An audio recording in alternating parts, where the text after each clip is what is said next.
नमस्कार प्रिय दर्शकों, आप सभी का हमारे YouTube चैनल पर हार्दिक स्वागत है। दोस्तों, आज है 20 मार्च 2024, दिन बुधवार। प्रिय दर्शकों, फाल्गुन मास की शुक्ल पक्ष की एकादशी है। आप इस वीडियो में देखेंगे कि शुक्ल पक्ष की एकादशी का नाम क्या है, इसमें किस वृक्ष की पूजा की जाती है और इस वृक्ष की पूजा करने से क्या फल मिलता है। सबसे पहले इस कथा का माहात्म्य किसने पूछा और किसने सुनाया, तो प्रिय दर्शकों, वीडियो के अंत तक बने रहे। जो भी दर्शक मित्रगण चैनल से नए जुड़े हो, चैनल को सब्सक्राइब कर ले और बेल आइकन को प्रेस कर ले। अब मैं कहानी को शुरू करता हूँ। एक बार 88,000 ऋषियों को संबोधित करते हुए सूत जी ने कहा, हे विप्रो, प्राचीन काल की बात है। महान राजा मानधाता ने वशिष्ठ जी से पूछा, हे वशिष्ठ जी, यदि आप मुझ पर प्रसन्न हैं तो कोई ऐसा व्रत विधान बताइए जिससे मेरा कल्याण हो सके। महर्षि वशिष्ठ जी ने कहा, हे राजन, सब व्रतों से उत्तम और अंत में मोक्ष देने वाला आमल की एकादशी का व्रत, जो कि 20 मार्च 2024 को पड़ रहा है। राजा मानधाता ने कहा, हे ऋषि श्रेष्ठ, इस आमल की एकादशी के व्रत की उत्पत्ति कैसे हुई। दोस्तों, आप सभी जानते हैं कि सारी एकादशी विष्णु भगवान के शरीर से प्रकट हुई है।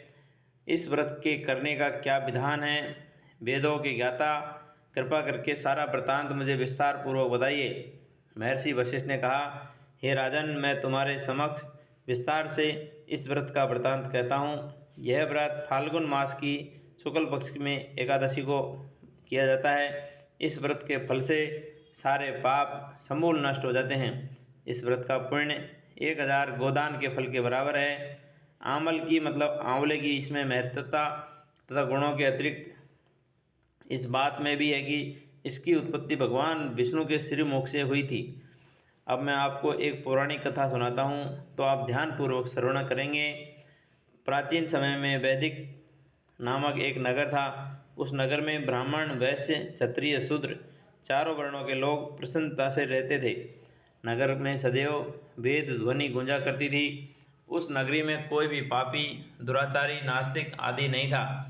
उस नगर में चैत्ररथ नामक चंद्रवंशी राजा राज करता था। वह उच्च कोटि का विद्वान तथा धार्मिक प्रवृत्ति का व्यक्ति था। उसके राज्य में कोई भी गरीब नहीं था और न ही कोई कंजूस था। उस राज्य में सभी लोग विष्णु भक्त थे, अर्थात विष्णु भगवान के उपासक थे। वहाँ के छोटे बड़े सभी निवासी प्रत्येक एकादशी का उपवास करते थे। एक बार फाल्गुन मास के शुक्ल पक्ष की अमल नामक एकादशी आई। उस दिन राजा और प्रत्येक प्रजाजन, वृद्ध से वृद्ध और बालक से बालक, सभी ने आनंदपूर्वक उस एकादशी का उपवास किया। राजा अपनी प्रजा के साथ मंदिर में आकर कलश स्थापित करके धूप, दीप, नववेद, पंचरत्न, छत्र आदि से धात्री का पूजन करने लगा। वे सब धात्री की इस प्रकार से स्तुति करने लगे, हे धात्री, आप ब्रह्मा स्वरूपा हैं। आप ब्रह्मा जी द्वारा उत्पन्न हो, सभी पापों को नष्ट करने वाली हैं। आपको मैं नमस्कार करता हूँ। आप मेरा अर्घ स्वीकार करो। आप श्री रामचंद्र जी द्वारा सम्मानित हैं। मैं आपसे प्रार्थना करता हूँ, मेरे सभी पापों का हरण करो। उस मंदिर में रात को सभी ने जागरण किया। रात के समय उस जगह पर एक बहेलिया आया। वह बहेलिया महापापी था और दुराचारी था। अपने कुटुंब का पालन वह जीव हिंसा से किया करता था। वह भूख से, प्यास से अत्यंत व्याकुल था। कुष्ठ भोजन पाने की इच्छा से वह मंदिर के एक कोने में बैठ गया। उस जगह बैठकर वह भगवान विष्णु की कथा और एकादशी का माहात्म्य भी सुनने लगा। इस प्रकार उस बहेलिये ने सारी रात अन्य लोगों के साथ जागरण किया। प्रातःकाल सभी लोग अपने अपने निवास पर चले गए। इसी प्रकार बहेलिया भी अपने घर चला गया। वहाँ जाकर के स्नान करके भोजन किया। कुछ समय बीतने के पश्चात उस बहेलिये की मृत्यु हो गई। उसने जीव हिंसा की, इस कारण उसको नरक मिलना था, घोर नरक का भागी था। परंतु उस दिन आमल की एकादशी का व्रत तथा जागरण के प्रभाव से उसने राजा विदुरथ के यहाँ जन्म लिया। उसका नाम वसुरथ रखा गया। बड़ा होने पर वह चतुरंगिणी सेना के साथ धन धान्य से युक्त होकर के 10,000 ग्रामों का संचालन करने लगा। वह तेज में सूर्य के समान, कांति में चंद्रमा के समान, वीरता में भगवान विष्णु के समान, क्षमा में पृथ्वी के समान, वह अत्यंत धार्मिक, सत्यवादी, कर्मवीर और विष्णु भक्त था। वह प्रजा का समान भाव से पालन करता था। दान देना उसका नित्य का क्रम था। एक बार राजा वसुरथ शिकार खेलने के लिए गया।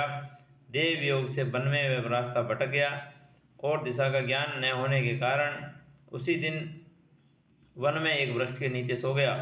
कुछ समय पश्चात पहाड़ी डाकू वहां आए और राजा को अकेला देख करके मारो मारो चिल्लाते हुए राजा वसुरथ की ओर दौड़े।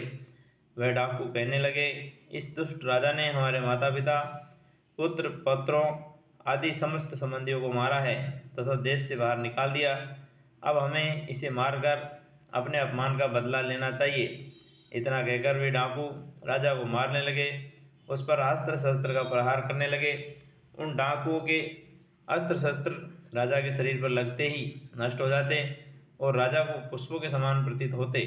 कुछ देर बाद प्रभु की इच्छा से उन डाकुओं के अस्त्र शस्त्र उन्हीं पर प्रहार करने लगे, जिससे वे सभी मूर्छित हो गए। उसी समय राजा के शरीर से एक दिव्य देवी प्रकट हुई। वह देवी अत्यंत सुंदर थी तथा सुंदर वस्त्रों तथा आभूषणों से अलंकृत थी। उसकी प्रकृति टेढ़ी थी, उनकी आंखों से क्रोध की भीषण लपटें निकल रही थी। उस समय वह काल के समान प्रतीत हो रही थी। उसने देखते ही देखते उन सभी डाकुओं को समूल नष्ट कर दिया। नींद से जागने पर राजा ने वहां अनेक डाकुओं को मृत देखा। वह सोचने लगा कि इनको किसने मारा होगा। इस वन में कोई मेरा हितैषी रहता है क्या? राजा वसुरथ ऐसा विचार कर ही रहा था कि तभी आकाशवाणी हुई, हे राजन, इस संसार में भगवान विष्णु के अतिरिक्त तेरी रक्षा कोई नहीं कर सकता। इस आकाशवाणी को सुनकर के राजा ने भगवान विष्णु को स्मरण कर उन्हें प्रणाम किया, फिर अपने नगर को वापस आ गया। सुखपूर्वक राज्य करने लगा। महर्षि वशिष्ठ ने कहा, हे राजन, यह आमल की एकादशी के व्रत का प्रभाव था। जो मनुष्य एक भी आमल की एकादशी का व्रत करता है वह प्रत्येक कार्य में सफल होता है और अंत को वैकुंठ धाम को पाता है। कथा का सार, प्रिय दर्शकों, भगवान श्री हरि की शक्ति हमारे सभी कष्टों को हरती है। यह मनुष्य की ही नहीं अपितु देवताओं की भी रक्षा करती है। इसी शक्ति के बल से भगवान विष्णु ने मधु और कैटव नामक के राक्षसों को संहार किया था। इसी शक्ति से उत्पन्ना एकादशी बनकर मुर नामक असुर का वध किया था, देवताओं के कष्टों को हरकर उन्हें सुखी किया था। प्रिय दर्शकों, ये था आज की कथा का सारांश। आशा करता हूँ कि ये जो कहानी थी आप सभी को अच्छी लगी होगी। दोस्तों, हो सके तो जीवन में सभी को एक बार एकादशी का व्रत करना चाहिए। सभी को राधे राधे, हरिओम, जय श्री नारायण भगवान की।